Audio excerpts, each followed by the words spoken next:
points, and playing in ranked will help you grow even faster. If you haven't played a hero within 7 days, the score will start regressing. But if you start playing again, it will climb back up fairly quickly. T3.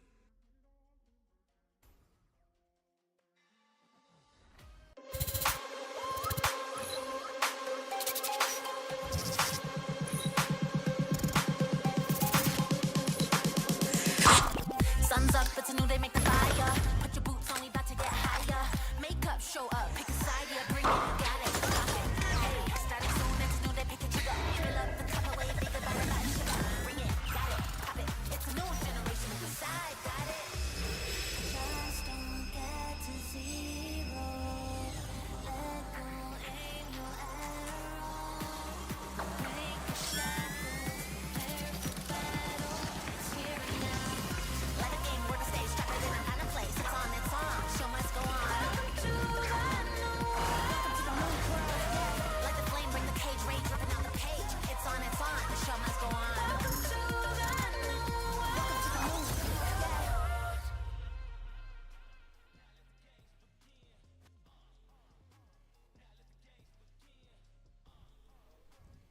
Good evening, everybody, and welcome to the first day of the Arena League Super Season 1 Invitational Qualifiers.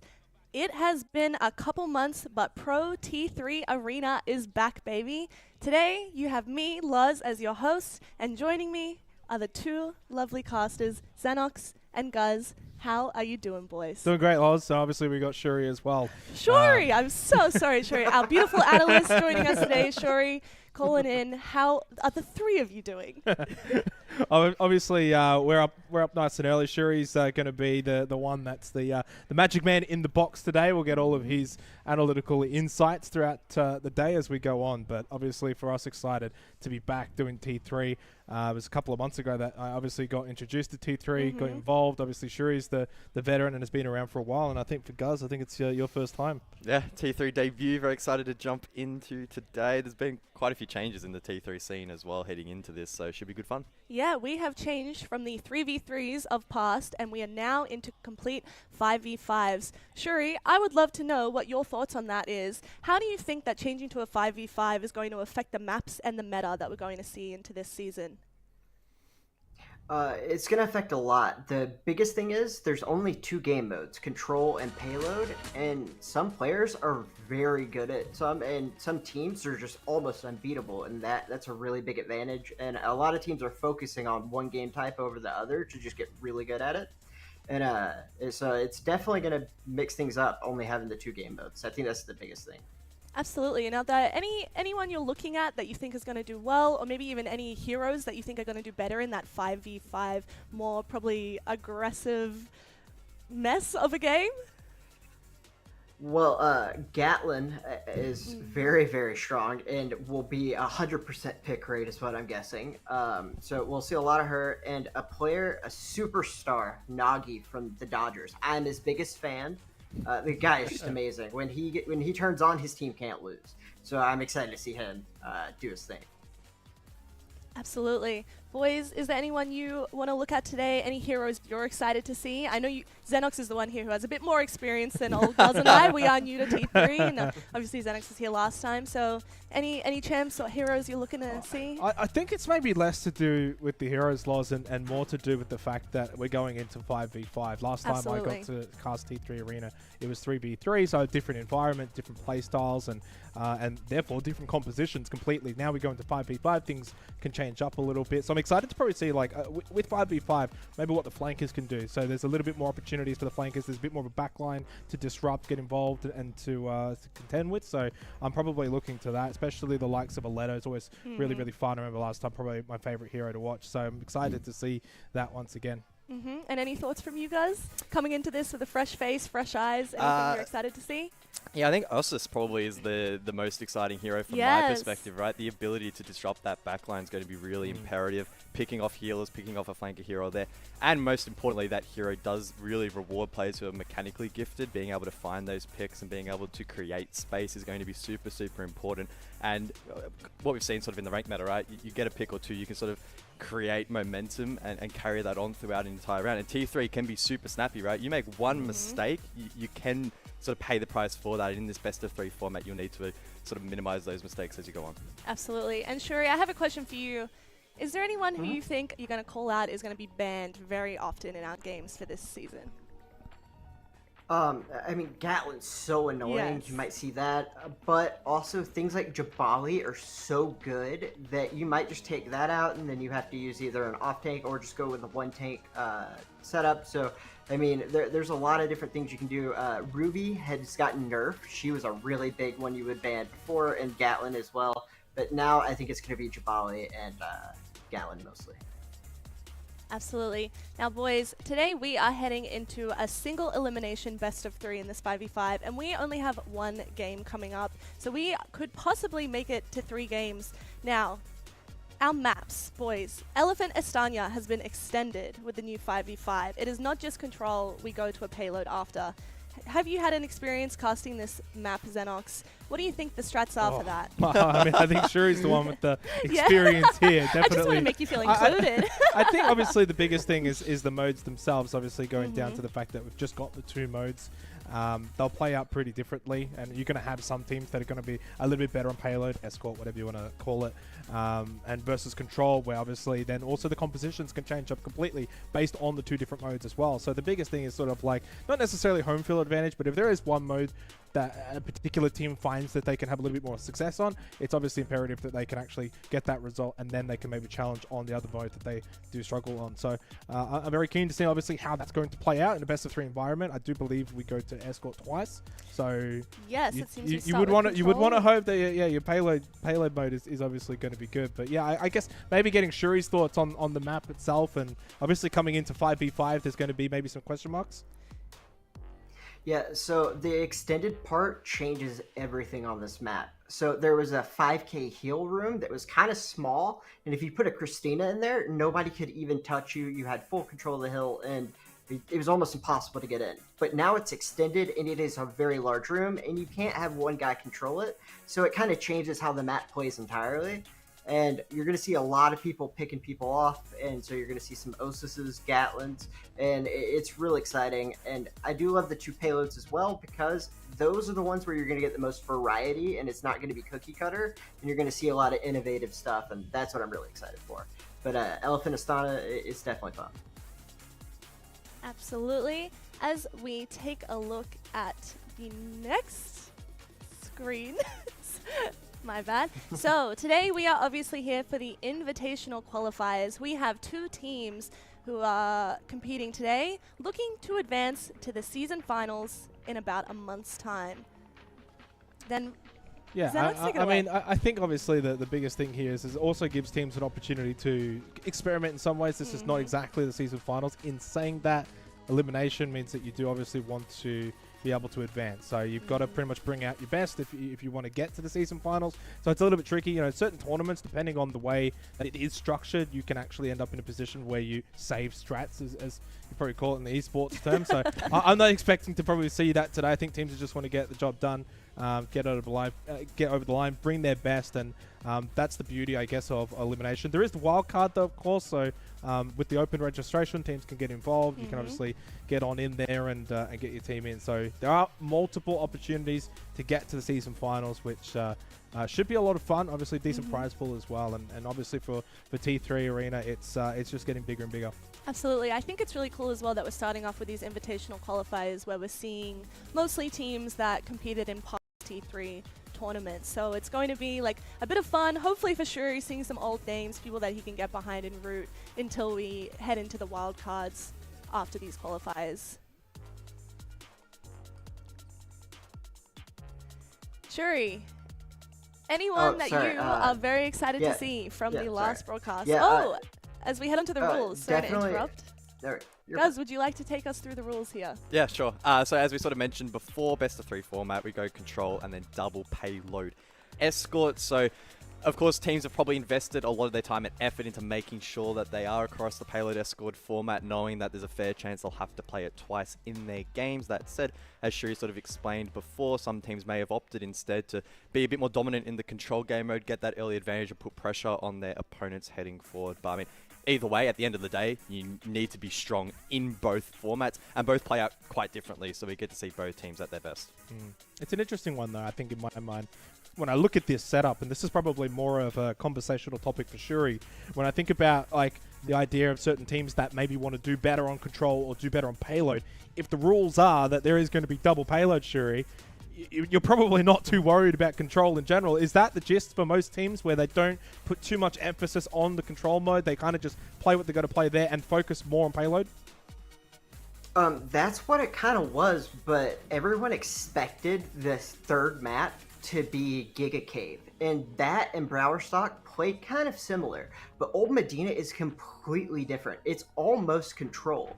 Most teams don't even get past their like starting zone in some of these pro games because it's so hard for attackers. So it's a whole different thing, and it's almost hard to practice for one. It's almost like 3 separate game modes. Interesting. No, that's very fascinating, because I think that it means that you can't just sort of focus on obviously the escort mode on one particular map. You've got obviously, it's going to change. It's going to be different on all of the different maps as well. So those who put in the most effort and practice are obviously going to benefit the most and on all 3 different maps. Yeah, I'm definitely hoping we do get to that third map, because I do really enjoy watching Old Medina, and I think it is now the biggest map in the whole game. Obviously, we need to get ready for those 5v5 matches, really got to make it as long as possible, because when you've got 10 heroes running around in one map, that is just a recipe for a mess in the best possible way. I don't know about you boys, but I do love a bit of a messy game. You don't know who to watch, you're just seeing people die, popping up again, running out of the corner. You never know what's going to happen. I'm really excited. I really do hope we get to game 3. Yeah, I think it's going to be the most dynamic T3 we've seen in a long time, right? Obviously, there is that established meta. There are heroes that are up the top that we're expecting to see played. Like the Gatlin, for instance, is one that obviously comes to mind. But at the same time, we are going to see counter picks. I think the hero bans as well, which I think we're jumping into in a moment, are also going to be critical as well, to see how the teams have prepped and what their ideas are and their fundamentals are heading into the first day. Yeah, I agree. As we are pulling up the bans graphic any second now, the teams are finally getting into game and are ready to jump into Day 1 of the Arena League Super Season 1 Invitational Qualifiers, as we see the first bans go down. Boys, Shuri, what are we thinking? Is this what we expected? I think that they're trying to just avoid the GOATS meta, so they're taking about as many tanks as they can. Yep. Yeah, both tanks that are very prevalent, very strong at the moment in the meta, taking out Ruby and Javelin. So yeah, as Shuri alluding to, GOATS essentially where it focuses very much that playstyle. GOATS is very much centered around tanks and having a lot of tanks and being very difficult to sort of break down that front line. And getting rid of both of them, obviously, it now means that if you do want to, obviously, bring any kind of tank, you've really got to go down the pecking order a little bit more, maybe a Fort, maybe a Fade or something like that. And if you really want to, obviously, have that Vanguard at the front line, it's not quite going to be as strong. So it does kind of weaken that area. It does mean, obviously, there's a chance that you might see a bit more emphasis, really, on the more faster mobile heroes. If they get the back line, they don't have to worry too much about the tanks in the front line. So very curious to see. I think this will make it more exciting, more fun to watch. It should be a little bit more free-flowing. Agreed. I mean, I think we're just going to see a bunch of squishies here, right? Like, once you take out any sort of tanks on a map where you have control, you're escorting a payload, like, it's going to be pandemonium. It's going to be awesome. Yeah. I mean, attacking can generally be very difficult in T3, and a big part of that is breaking down the front line. You ban out those heroes, you're now probably going down a tier in terms of the on-meta for the Vanguard role. It's going to, in theory, make attack a little bit easier. The likes of Gatlin, again, bringing her up, now in play, super squishy teams. It's going to be very, very chaotic, I think. Absolutely, and I'm looking forward to it as we are heading into Game 1 of our Best of 3 single elimination series, the first Pro Arena T3 5v5s ever, as we head into Elephant Estania on control. Shuri, would you like to break this down for us? What do you think we're going to see at the beginning? What do you think the strat's going to be from both teams? How do we think this is going to begin? Actually, I think that them banning both the tanks, this opens up to where you can play so many different characters. You can start playing flanks now. We're going to actually get a lot of highlight plays here, and I'm really glad they banned those tanks. This is going to be fun, and I have absolutely no idea what they're going to do. Do you think this is going to set us up to have a very quick game now that the tanks are out? Do you think people are going to be getting some high KDAs, or do we think it's just going to be... I mean, where do you think it's going to go? Yeah, I think it's going to be a high kill game, and it can go either way. I mean, as both teams are on point, I mean, it could be a 99 to 100. Because of the fact there's no tanks, you're going to have hills get taken a lot quicker. So if it's an even match, it could be really long. Xenox, any thoughts as we're heading into this? Any strats that you think you would take if you were jumping into this match knowing that you don't really have a sufficient tank to fall back on? You just got to rely on your shots, on your skill shots, everything from there. Yeah, I mean, I think with that, it probably means we might actually see somewhat of an emphasis potentially on fights happening actually off of the control point itself. As weird as that sounds, you can kind of push forward, get that backline. So you might see, especially for teams that don't have control of it, instead of just trying to go front on in, head on, because you don't have that front line, you don't have those vanguards. If you bring a heavy emphasis on damage dealing and flanking, you might see them obviously look to take those fights, ironically, off the point at the back, clear out that backline, then push in behind and take the control point. So I'm very fascinated to see. Obviously, there's lots of high ground as well. As Shuri was saying, this should be free-flowing and fun and lots of kills. And in saying that, obviously depends on the teams. We haven't actually seen what they've picked. So they might still just kind of go down. They might still bring the Vanguards, but just more down the pecking order, right? So we don't know just yet if, because the top two Vanguards have been banned out, that everyone will go damage dealing and flanking. There is still an opportunity. We might see some other Vanguards get chosen here as well. Absolutely. As we are now leading into the first game, we have DDG versus XCV, and we are jumping in to control Elephant Estanya. I'm excited for this one. Honestly, I hope we do see some skirmishes down the side lanes. I hope we see stuff between the flanks, as we now can see the teams. Shuri, how do you feel about these team comps? I actually kind of like it. Wait, is that a Jabali? Yeah, that is a Jabali. I thought that got banned out. So I don't know how to feel about it now. Okay, well, basically, I think it's pretty good. The Fade is going to be the next best tank, and the Vincent pick, I think, is going to make it a really big, is it going to work? If the Vincent works, you're going to see some really cool stuff. Yeah, potentially. I mean, we're obviously just getting word at the moment as we get into this game. First match, Dodgers versus XCV, whether or not this will actually count, if it will continue. For now, we'll act as if it has started out, as we obviously do begin for the very first round. So onto the control point we go. First fight, first skirmish. Of course, you do need to clear out the area before you can get control of it, and it's exactly what we're going to see from Dodgers. They will be able to get the objective to begin with. They are on the start. 2 kills as well for Federal on that. Johnny Jet does lose his life, the backline, though, very quickly at the end. So they're in control. That's a good start. That's what you want to see. And so far, it looks as if we'll continue on. And ironically, it was the Jabali to fall first there for XCV, and then the rest of the point capitulating. So for DDG, a pretty good start, and now it's about zoning out the rest of the heroes, playing aggressive on that front line and trying to deal as much damage as they possibly can. Not really giving XCV much control of the map, and at the moment doing a decent job in sustaining this damage, but the Jabali now back in play can get that shield up, push forward, and create a bit of space for the rest of the team. Yeah, XCV probably going with a little bit more of a normalized comp to Labula and the Jabali. So you got that hardline Vanguard, you've got that hard support as well in play, but I think the damage at the moment coming out from Dodgers is quite a little bit more paramount. They've got Sindri, right? So as a support, Sindri can obviously do quite a decent amount of damage as well with those orbs, full control, and they will hit 50%. It's the perfect start. I think Shuri was saying earlier in the pre-show discussion that he rates Dodgers probably the most in this tournament, so it's no surprise to see them get off to the start that we've seen at the moment. It is a solo push, though, from Mill. That's where you've got to be careful. Just goes out as a solo. You might be a Vanguard, you might be a tank, you've got that shield, but you cannot go without your teammates. Okay, well, apparently we've had word that the game will be halted, so we'll get word as to exactly what the go is there. I was just going to make a quick point that Dodgers doing a great job in the flanking department. We saw the JJ and the Aletta doing so much damage. But yeah, games has been halted, so we'll get a ruling from the admins, probably in relation to the heroes that were played. Yeah. Probably should have been banned out, but nonetheless, we'll update you when we know. The irony is that I don't think the Jabali was was kind of a bit of a I don't think he was doing all that much. To be fair, we don't know in the internal comms side of things, of course. Once maybe they were given word, for example, as we'll get the whole crew back in.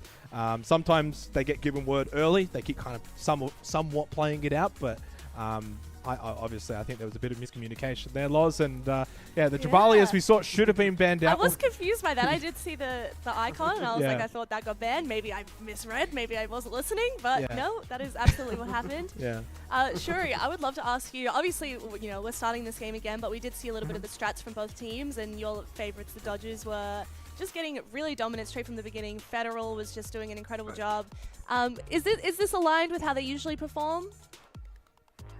Yeah, Nagi and Federal are actually brothers, so they have a connection. Cool. They've been playing on competitive games together for mobile for years, so like they have such an advantage. And Nagi's just so good. With that nerf to Letta, he had 4-0, and I don't think that it mattered. The ban, if they lose for their qualification, they were gonna lose anyways. I mean, that was crazy. Great communication, great plays. You can't ask for more. I want Shuri's thoughts here, because obviously we did see the Jabali that obviously shouldn't have been in the game, but the way that it was being played by Meal, super by himself, basically wasted his shield. No one's really sitting behind it, was pushing towards the point, and as a solo player, when you kind of look at that and you think, A, shouldn't have even been in it, but B, if it is a Jabali, so you kind of want it to be played well. Yeah. Despite all of that, it got to 50%. They never looked like winning a fight, and we saw just total dominance from the Johnny Jet and the Aletta. I mean, that probably fills you with confidence in your earlier statement that Dodgers is one of the better teams.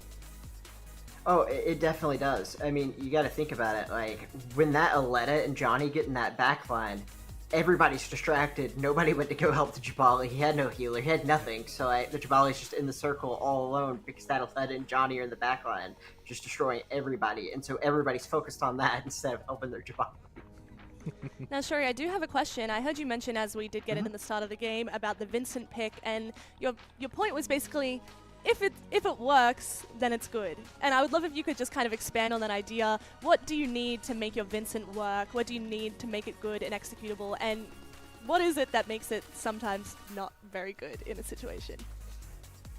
Yeah, in this situation, it's pretty terrible. So what you want to do is you want to have the other team pick something that's in the backline kind of by itself, like an Osis or a Gatlin, and you can sneak up on it before it can see you, and then you instantly kill it, and then you go to their spawn, and you see the enemy that's closest to you. So you see him as a red dot the whole time, so no matter where he goes, you know where he's at, and he doesn't know where you're at. So you can spawn kill him over and over. That's what you want. But those guys were all sticking together, and so you can't get the kill without dying, so it's just a wasted character. Absolutely. And do you see Vincent as a hero that kind of, if it's not being very effective early game, they would rotate, switch off the hero, try to move somewhere else, change their strat up a little? Oh, definitely, because if the Vincent's on, it's on, but if it's not working and the other comp is just not something that will have someone spread out, there's no healer in the back, no Gatlin, no Osis, you got to switch off it and you got to help your team. Otherwise, you're invisible the whole time, killing no one, your team's playing 4v5. Definitely. And I have one more question off the top of my head before I pass it back to the boys here on the couch with me.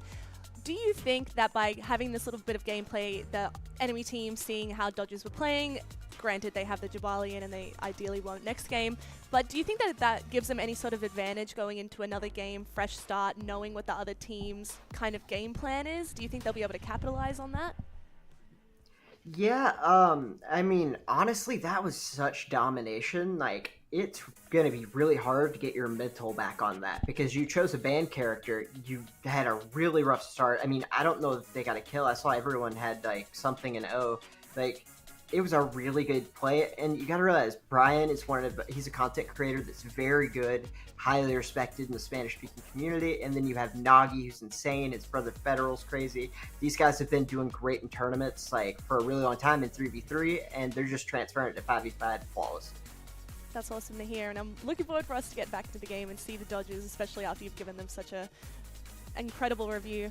Guys, I want to know, was there anything that you noticed in that little beginning of the game, anything that you're excited to see as we return to the map when it happens? It was probably the double flank combo from Yes. Dodgers was just doing so much damage. It was really exciting to watch them isolate those players, and we talked about it briefly, right? The transition across to 5v5, there's going to be such an importance placed on heroes in the backline. In 3v3 it was very much a united front. It was almost impossible to pick off players that you can now in 5v5, and we saw Dodgers do that straight off the rip. They isolated the tank. They then found that back line. They just were completely dominant in the first 50% that we got in that match. I guess the other discussion point that you raised, right, is there going to be now an advantage heading back into the game after the sort of game plan has been revealed?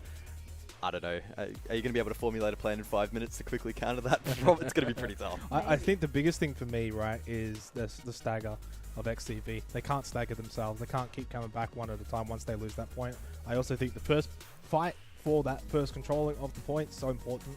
I think Dodgers are going to be very difficult to push off of that once they get control. We saw that. The lineup that they brought that'll be, questionable now is like, do you bring the same lineup as well? Right. So we've brought out the Syndra, we've brought out the double flank, we've brought out a rather aggressive lineup. Is that now something that can be countered? Yeah, 5 minutes, but these guys know the game. They know what they can pick now to pick into that. So we're not too sure. Do they have to pick largely the same setup? Can they change things around? We don't know. I think if I'm Dodgers, though, I don't know if I changed much up there. I thought they were fully in control. As Gus was saying, the double flank setup was obviously working very, very aggressively, very well. And once they got control of the point, we didn't even really see a second fight, a second brawl really on the point. It was just stagger the whole way through, up to 50%, which is normal at times. Sometimes once that stagger starts to happen, it snowballs. And then it's really hard to kind of stop that. You really got to just kind of stop yourself back at spawn, make sure you wait as 5 now rather than 3, and obviously then go in as a group and going as a team to try and regain that. But it's going to be very difficult. And the thing is, well, like these kind of games, they snowball. You win a fight, you're also building up your ultimate. You got your ultimate, you win another fight. You win that fight, you're building up your ultimate. So it can snowball very quickly. Absolutely. Shuri, I do have a question. If you were the Dodgers right now, you just got into your game with Jabali, but it turned out to be banned. How do you think you would change that hero pick? Honestly, I don't think they should change anything, because if you can do that, I mean, why would you ever change? Like, that was an amazing comp. I've never seen it before. In scrims, we don't do bans, so all the scrims, they have tanks that, it's very different. But I love what they did, and I mean, heck, what they did to Jabali, that might be something you would pick normally now. Absolutely. Actually, interesting that you said that, and I don't know if you would have the answer to this, but talking about scrims without bans, do you think that affects the way people practice and then go into the actual game? Obviously, if the champs, the heroes that are at the top of the meta aren't being banned in your scrims, do you think that that's not preparing the teams in the most optimal way for their pro play? Oh, 100%. I think they're just scared of these different characters, so like they're trying to get as much practice on how to stop them, how to get around, sneak around and surprise them, or be able to like jump in the air and fly and hold yourself with Osis to get the Gatlin, these things. So, I mean, that's really what it is they're practicing for those. Yeah, I think it's very important that they play without the bans. I think you want to be prepared and ready for anything. If you go into scrims and you're banning out certain heroes, you're not preparing. Right, and then that kind of limits the pool that you can play against. It also limits the pool that you can pick. So, no, I think it's pretty normal that obviously they're just scrimming and ready for anything. Yeah. But as Shuri kind of said, one thing that's going to be very interesting is like you see, well, this is the lineup we've brought out, and it's dealt with the Jabali, even though the Jabali wasn't supposed to be played. It's like, oh, okay, now like, hang on a second, this might just start to change things. So I think as you see more and more tournaments, and you see the way teams will adapt and pick up compositions, obviously you'll see the meta continue to just shake up and move around a bit. Yeah, I'm definitely excited to see the way it changes once we get into this next match and see kind of, I think as we were saying earlier with the tanks band, a more kind of squishy kind of match, especially because this is now extended control, so we don't just have the control point. After that we go down with the payload, right, Shuri? I'm being correct there? It's 3 rounds of controls, yeah.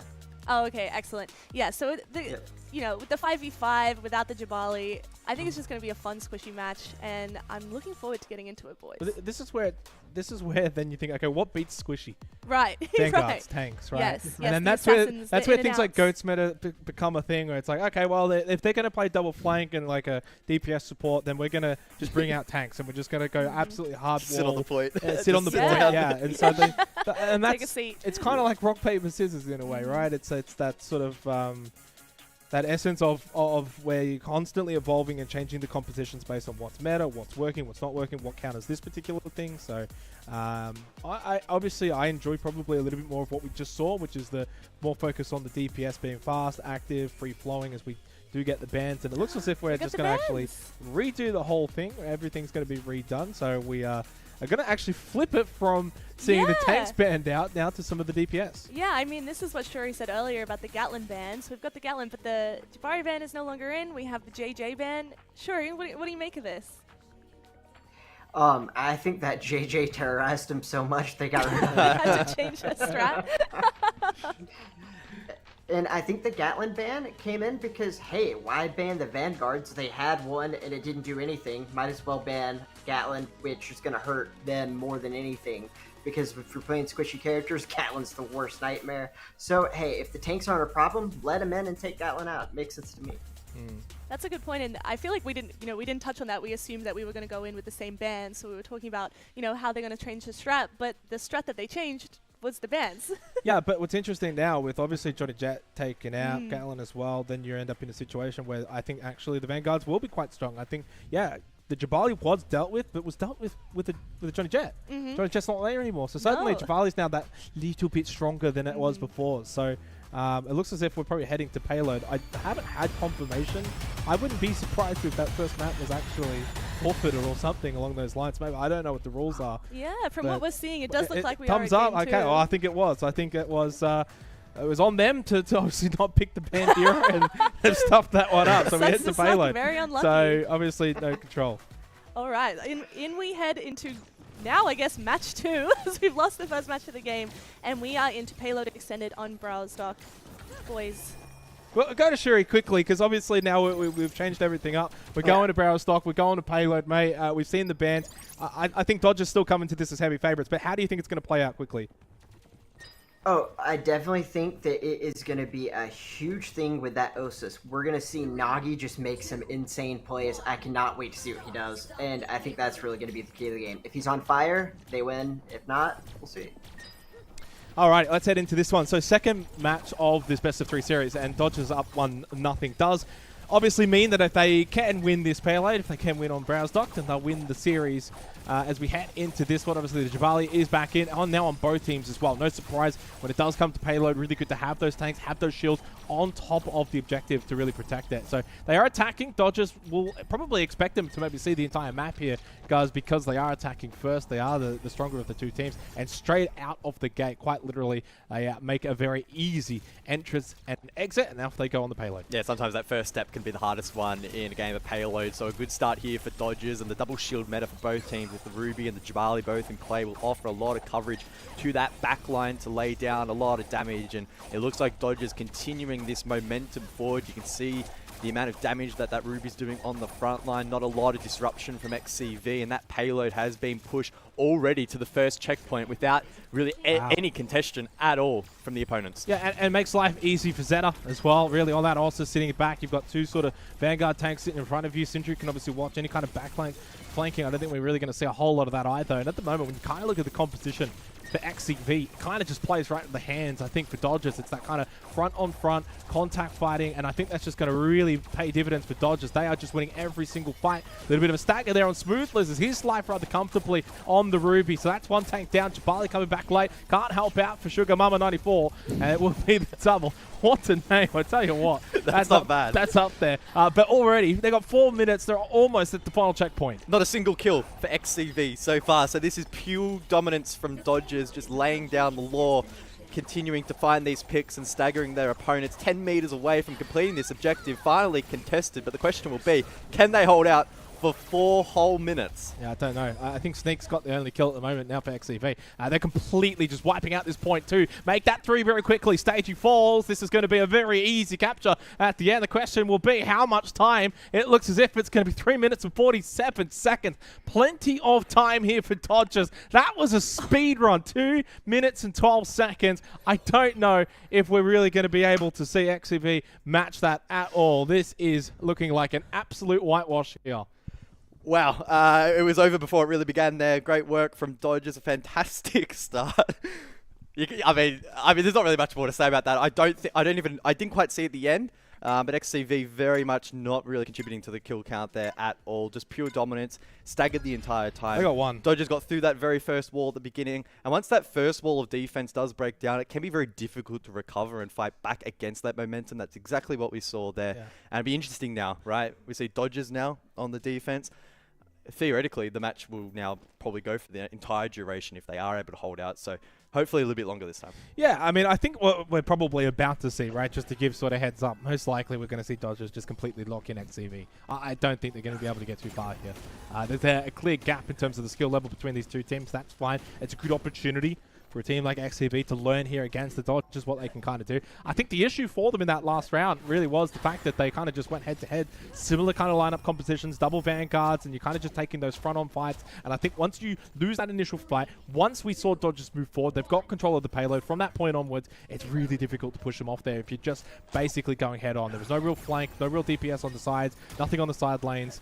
And so I'm imagining we're just going to be seeing Dodgers have a lot of fun here, see what they can do on the Ossus here with Sagi, and just looking to basically spawn camp them. That's quite literally what they're going to do here. Big shot landing at the back of Sugar Mama 94.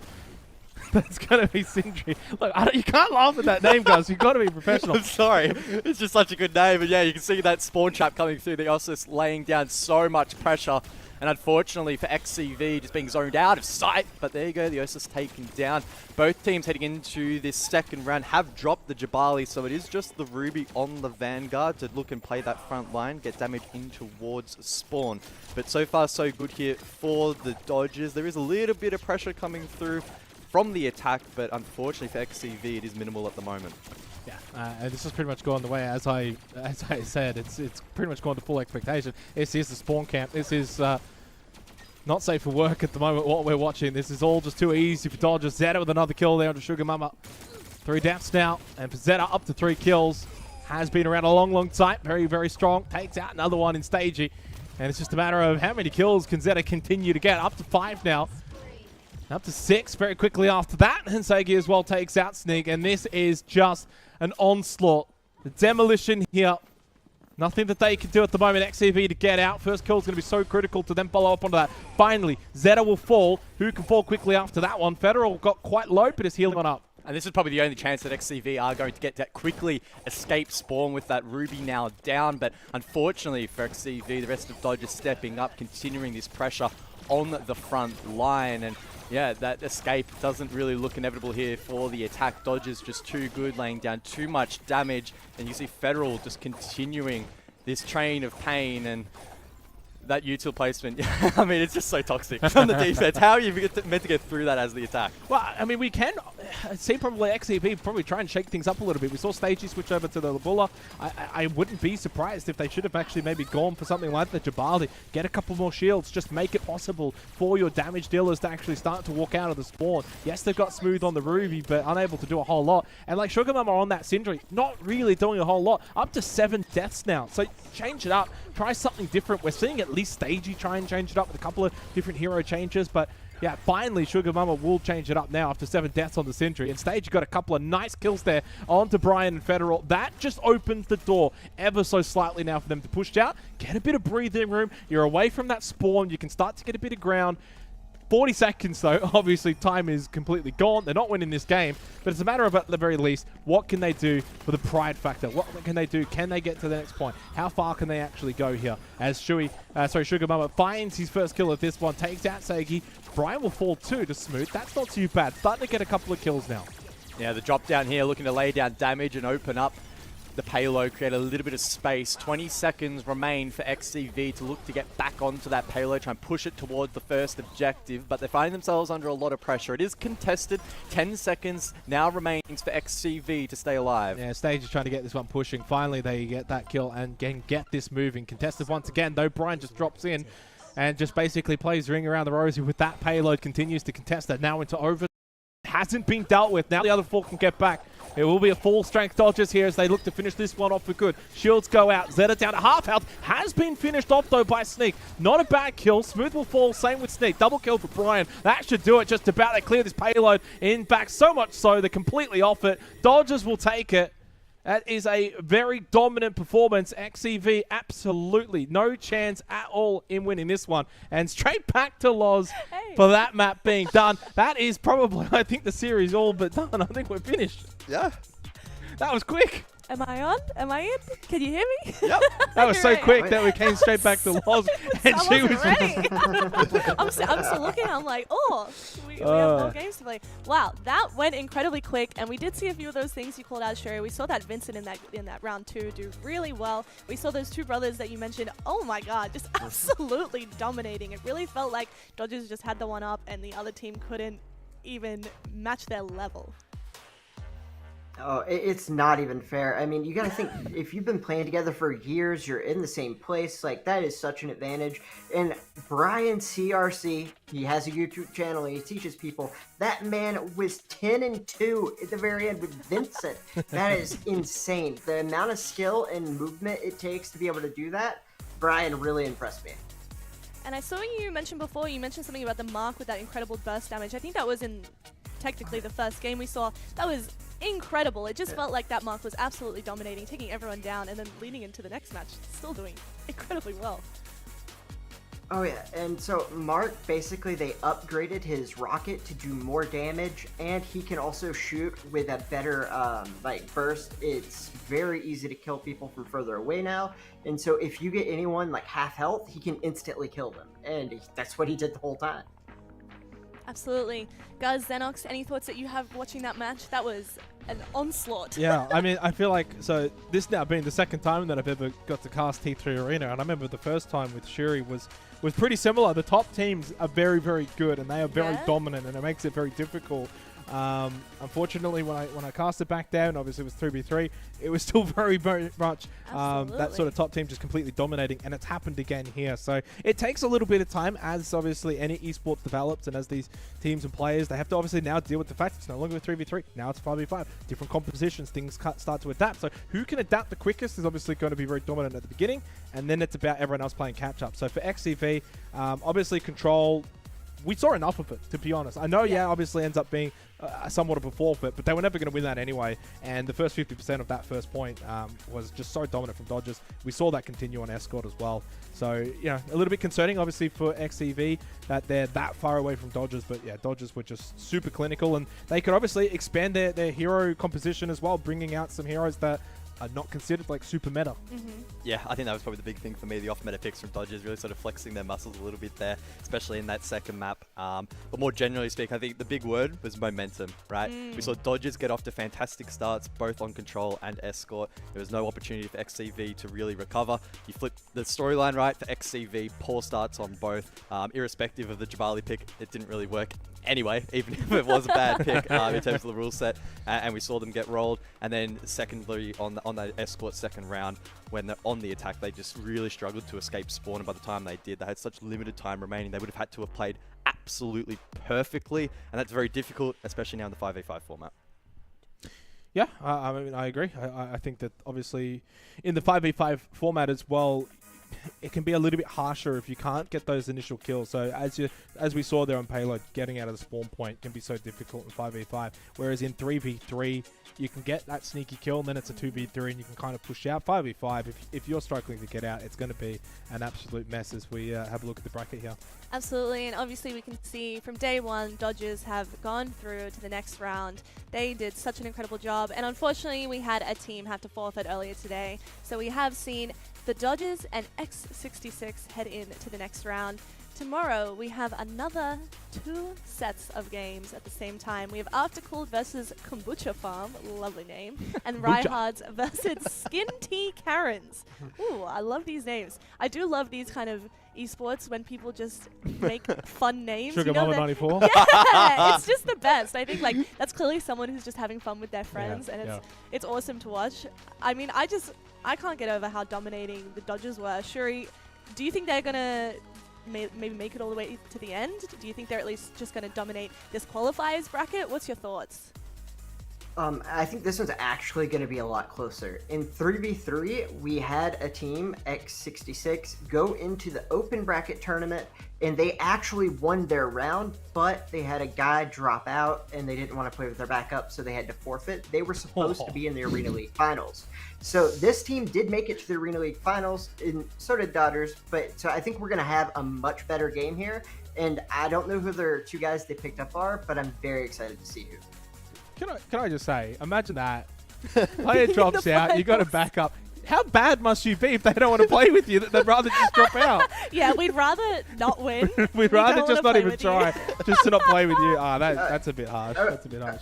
Okay, so in their defense, it was just a casual player who was a friend, and they wanted to get them the tournament winning banner, so that's the only reason he was there. He wasn't there to play. He was there to get a free banner. So they knew they had no chance. When it was... Yeah, they didn't want to go on stream and have their debut as a big team to be them playing against Myron and the exclusive clubs with just a guy who's not playing but once a day. Yeah, so bit more context there helps choice. At least. Yeah, it's a smart choice. Yeah. Shuri, I do have a question that I'm just interested in. When it comes to expanding a team in a game like this from 3v3 to a 5v5, how would you go about looking for new players in your team? Would you try and poach them from another team perhaps? Or do you think people are leaning into more of the further talent pool? Well, all the exclusive clubs just decided to morph into two teams, so that we don't actually have any of them in these qualifiers. They all joined on the top two teams, so everyone else, it's just a free-for-all. You're going to see a club called Eternal Unity have some good players, Ryehards. There's a bunch of good clubs out here, and then Dodgers especially. You have Nagi, who's an amazing player. We just saw what Brian did. Heck, the whole team just was insane. And so they've been working, and they've been getting better, and that's what I love to see. I love when these guys are working hard, and they're getting better every tournament, and I mean, that was just so impressive. Absolutely. And Shuri, just before we close out, I'd love to ask one more question. For the matches tomorrow, is there anyone that you've got your eyes on, anything you're predicting, anything you want to see? Kombucha Farm is a YouTuber who was a one-trick Jabali forever. And then he just decided one day, maybe I should help my team if someone else chooses tank. And so he switched, and he's been switching, playing different characters, and he's been getting pretty good at him. But I think he's probably going to stick to Jabali. He was the #1 Jabali in the world, and by far. And so I'm really excited to see what he does. And that's the main one I'm looking at. Absolutely, and thank you so much for joining us here today, Shuri. It's so nice having a bit more of a professional to come in and kind of tell us newbies what's what. Let us know about more of the meta. Let us know about more of the teams. It's been a pleasure having you. Thank you very much. Boys, before we close it out, any last thoughts on today? Any thoughts for the future of this tournament? Yeah, I mean, look, obviously we didn't get to see a whole lot today, which is a bit disappointing because I was super excited for it. The bits that we did get to see, obviously a lot of fun, and we saw some real good dominance from Dodgers, but I'm excited. Look, today is just early bracket things, right? In any esport, at this point in the tournament, it's still very much early bracket. Okay, let's get through a couple of the early games. Season finals is really what I'm looking forward to. That's where it's really going to be a lot on the line. Yeah. So I'm very much expecting that's when things will really heat up. We'll get a little bit more of a contest between teams as well. So it's just a matter of really getting there. But a lot of fun today, and I'm hoping obviously tomorrow we can actually get to see a little bit more T3 action. Yeah. Yeah, Guz, any last thoughts? Yeah, I think I probably share the same sentiment as Jake. I think obviously there were some exciting moments today, but as we go through that bracket, we're going to narrow down to hopefully the higher quality teams. That's naturally the case. And as we go forward, I think we're going to see the meta continue to shift and some of those compositions move around as well. And in the 5v5 format, it's the most dynamic it's ever been. So it should be a lot of fun. Brilliant. And thank you so much for tuning in tonight, guys. We've had such a brilliant time bringing you day one of the Arena League Super Season 1 Invitational Qualifiers. I've been Luz, this has been Guz and Xenox, and this has been Shuri. And we will see you tomorrow, same time, same place, for day 2.